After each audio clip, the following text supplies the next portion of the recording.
Hello everyone, this is the Guitar Bear. Welcome to the Bear Camp where I will be teaching you and training you on the theory behind the blues, and then later, very soon, I will actually show you how to, practically speaking, play the blues on electric guitar. And I think it's really good to start with the theory, and you'd be surprised actually how simple and convenient and useful it can be. It's not really that complicated, um, and if you have questions like, oh, what does this chord sound like, or what does this chord mean, I can give you a bit of an elaboration, but I will make a video on how to practically play the blues. So, like, when it comes to the real meaning, the essence of what we're trying to get at, I can demonstrate that to you by playing rhythm and lead guitar using a 12 bar blues. And so we'll get into that right now. Okay, so a 12 bar blues is essentially um, the kind of like the skeleton structure of a blues song. It normally uses a bunch of chord progressions that can change, but the normal one is where you play like one chord, let's say 4 times, and then a second chord 2 times, and then you play the first chord again 2 more times, and then you play a third chord once, and then you play the second chord once, and then you go back to playing um, the first chord, and then you play the third chord again once, and then that repeats. So I'll show you how that sounds, by actually playing later. But all you need to know for now is that a 12 bar blues is just a structure. It's 12 bars. It's playing chords 12 times, as I described. Okay, so all the content I'll show you now is for a blues sound. We can do the same for a bluesy jazz, or just a more pure jazz sound, or even a progressive sound. Like later I can like do some progressive camps, or some jazz camps in the future. But I think it's a really good start to our understanding of music, generally speaking, especially Western music, if we start with blues music. Of course, we can start with other genres such as country or folk, American folk or English folk.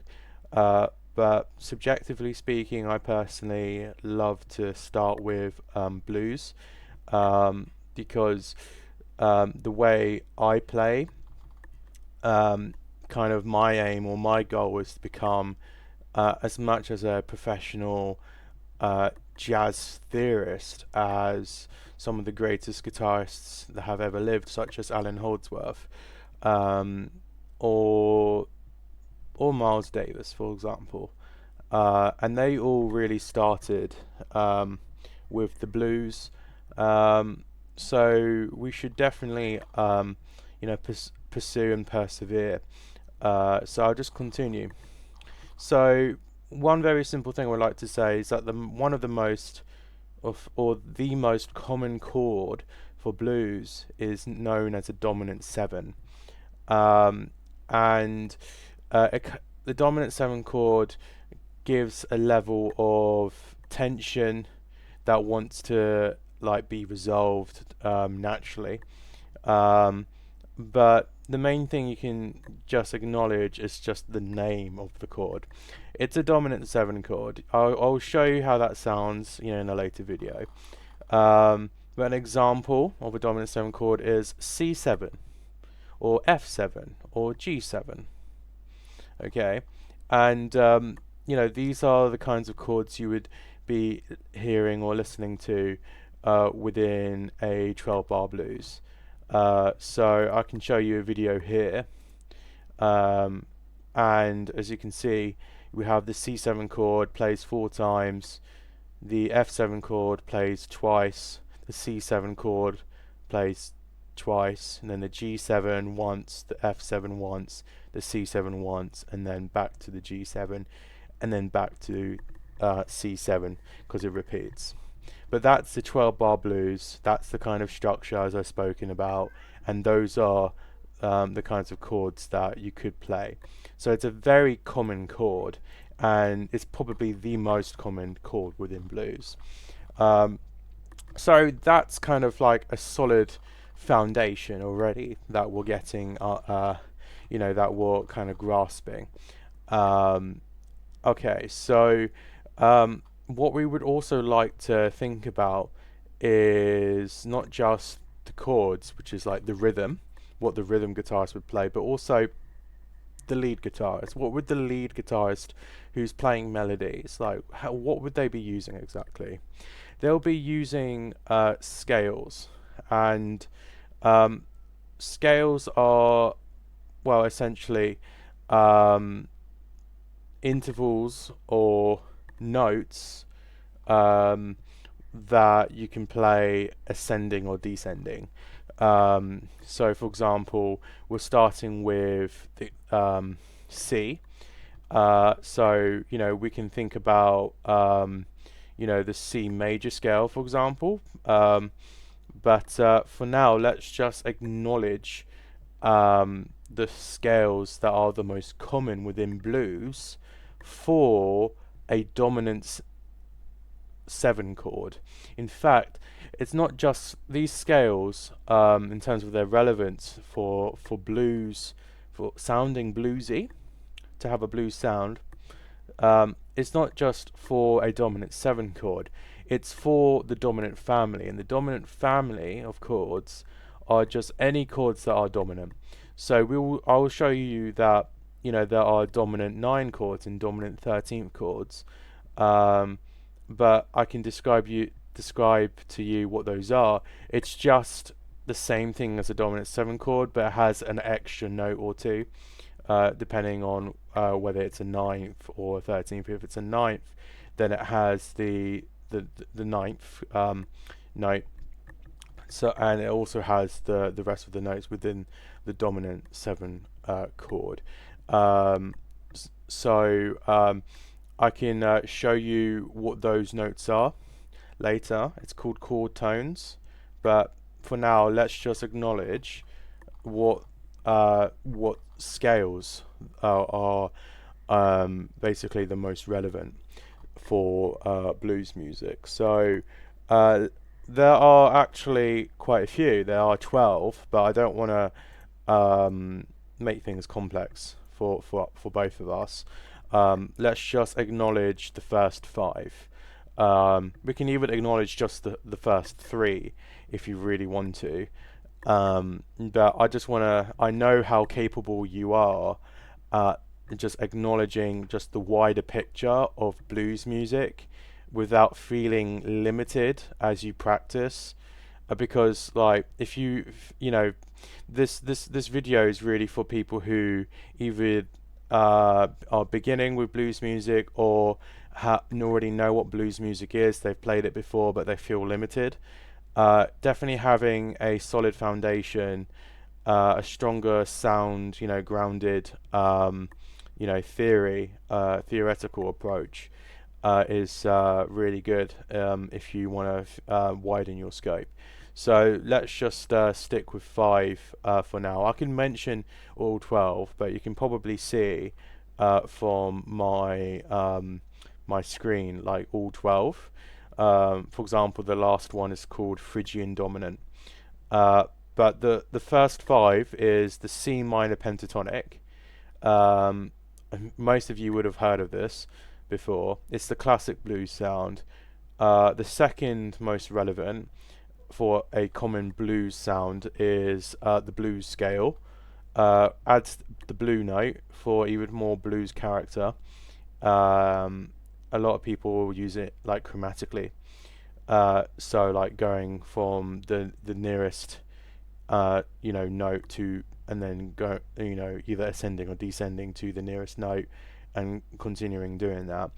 But the third, most relevant scale is the major blues scale. It's very common in Texas blues or Chicago blues. Um, and the fourth most relevant is the major pentatonic, which is used extensively alongside the minor pentatonic. So obviously you can mix and match your scales. Um, I think what matters is your phrasing, how you phrase as a blues guitarist, but also um, where you resolve to, if you're acknowledging what's called the guide tones, which I will explain later.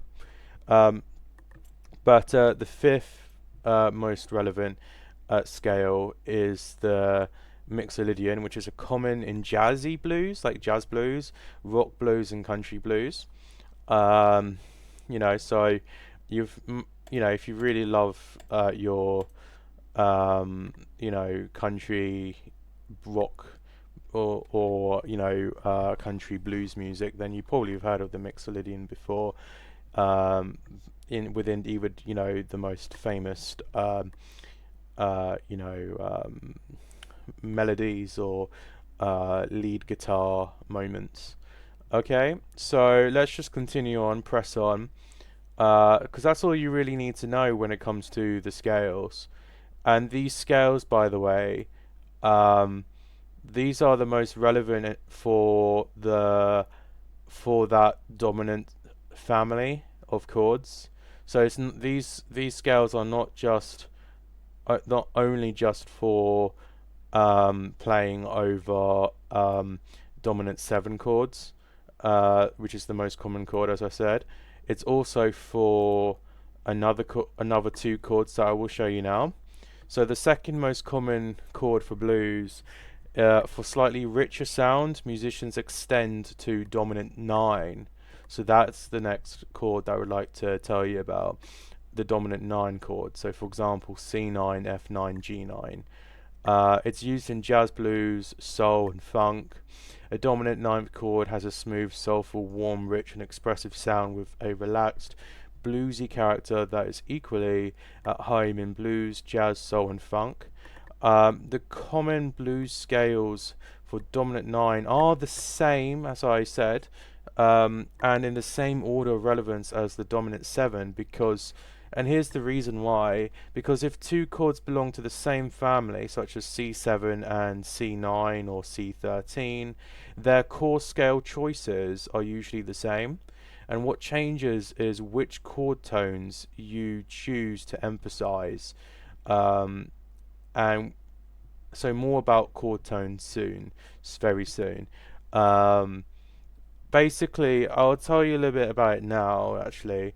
Chord tones are just the notes within the chord that you're playing. So, for example, A minor chord, the notes in A minor is A C E, so the chord tones is A C E. But when it comes to guide tones are basically the guiding chord tones that you may want to resolve to, especially within a certain genre of music. So, for example, in blues music, the guide tones would be the third and the seventh. Um, so I can give you examples about that later, but I just wanted to give you just like the not necessarily the clear picture, but the simple picture on that. Um, and we're running out of time for for this video, but I will make a second video to continue talking about the to tell you about the third most common chord for blues, and then we can continue talking about exciting things such as harmonizations, which will include thinking about tonality, so guide tones. So I hope you've enjoyed this Bear Camp lesson, and we shall press on. So thank you very much.